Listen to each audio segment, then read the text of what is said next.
शहरों वाले वोट हैं, कांग्रेस के पास धड़े हैं वोटों के। कांग्रेस के लिए अगर सबसे बड़ा चैलेंज है तो वोटर को पोलिंग बूथ तक पहुंचाना, ये सबसे बड़ा चैलेंज है जो कांग्रेस पार्टी फेस करती है हमेशा। लेकिन इस बार जिस तरीके से युवा शक्ति आगे आई है, मैं विश्वास के साथ कह सकती हूँ कि हमारा कोई भी वोटर पोलिंग बूथ तक पहुंचने से नहीं रह सकता। ये आपकी जिम्मेदारी है। देखिए, आपको, मुझे नहीं पता कि आपको अभी माहौल समझ में आ रहा है कि नहीं आ रहा है। आपको पता है कि मोदी जी क्या गेम खेल रहे हैं? गूगल के अंदर जियो का नेटवर्क इतना अच्छा होता है, लेकिन 50 मीटर बाहर निकलते रेंज गायब। ये प्रॉब्लम, अभी ये जो परेशानी है, 1 तारीख से हम झेल रहे हैं। मीटिंगें नहीं ढंग से कर पा रहे, किसी से संपर्क नहीं कर पा रहे, कार्यकर्ता फोन करते हैं वापस फोन नहीं कर पा रहे। तो ये उन्होंने अब की बारी तरीका अपनाया है कि किस तरीके से कांग्रेस पार्टी का प्रचार रोका जाए। फिर ऊपर से ले आए निर्वाचन आयोग को। निर्वाचन आयोग की ड्यूटी है इसमें हम सुख सुविधाएं करके इसको सुंदर बना सके। आप जब भी वोटिंग करके जाए, देखिए आपको एक बात बताती हूँ, आप अगर ये सोचे कि हम नेता को चुनाव हरा रहे हैं, नेता जब चुनाव हारता है उसके सिर्फ पैसे का घाटा होता है, पैसे का घाटा होता है। लेकिन 5 साल कौन भुगतता है? आप भुगतोगे। 5 साल जो परेशानियों को झेलता है वो आम पब्लिक झेलती है। इसीलिए किसी भी जल्दबाजी में हमें फैसला नहीं करना है, हमें कोई चूक नहीं करनी है। आपको मैं कहना चाहती हूँ, मैं आपको चेताना चाहती हूँ इस मंच के माध्यम से, अगर आप चूक करना आसान नहीं है। ये परिचय आपने आज दिया है। फिर अमीन शाह जी ने बोला कि कुछ लंबड़दार चले गए हैं, तो मैं इस मंच के माध्यम से कहना चाहूंगी कि अब की बार जो चुनाव है, आप जनता वर्सेस लंबड़दार है। जवाब जनता को देना है कि हमें क्या चाहिए? विकास। हमें कौन सी राजनीति करनी है? विकास की। वोट विकास के लिए। ये संदेश आज आपने दिया है।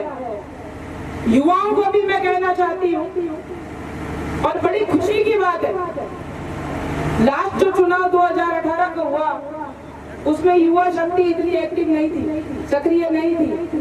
पर इस बार अगर विकास को किसी ने समझा गहराई से तो वो है युवा शक्ति। वो आज अपनी ऊर्जा का उपयोग करके और इस भीड़ को आज एकत्र करके यहाँ पे लेके आई है। तो युवाओं के लिए भी जोर से तालियां बजाइए। देखिए, युवा इस देश की रीढ़ की हड्डी है। आज रीढ़ की हड्डी हमारी सीधी है, सही है, तो हम आराम से बैठे चल पा रहे। अगर रीढ़ की हड्डी में कोई गड़बड़ हो जाए तो हमारा शरीर कोई काम का नहीं है। तो इससे आप ध्यान में रखिए, अगर किसी देश का युवा सो रहा है तो उस देश का भविष्य अंधकार में है। अगर किसी देश का युवा जागरूक है, सक्रिय है, ऊर्जावान है, तो इस दुनिया की कोई ताकत उस देश को आगे बढ़ने से रोक नहीं सकती है। मैं संदेश देना चाहती हूँ इस मंच के माध्यम से।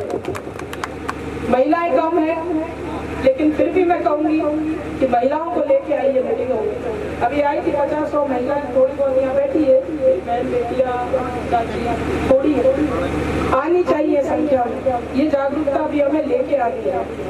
अब आ जाइए, 25 तारीख को वोटिंग है, चुनाव के टाइम जो कर्मचारियों की वोटिंग हुई है 2 दिन पहले तक, जो सरकारी कर्मचारी जितने भी है उन्होंने 95% कांग्रेस के पक्ष में वोटिंग की है। सारे सट्टे बीजेपी को जिता रहे थे, लेकिन कल सारे सट्टों के बस वो बिजली गुल हो गई, वो सब चुप है, सब ठप हो चुके हैं।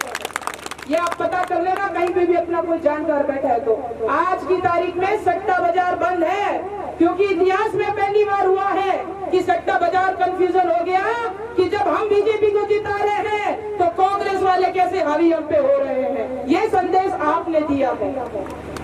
अब की बार कांग्रेस सरकार, आम जनता का मन बना हुआ है, क्योंकि देखिए जैसे अमीन शाह अंकल ने बोला, ये मेरे अंकल है क्योंकि इन्होंने मेरा बचपन भी देखा है, पापा जी के पुराने दोस्त है, इन्होंने सही बोला, अगर हमारा भला करेगी कांग्रेस करेगी, हमें विकास देगी कांग्रेस देगी।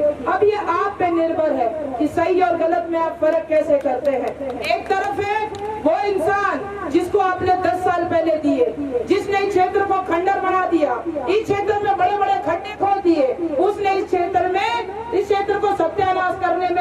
में नहीं रखी और दूसरी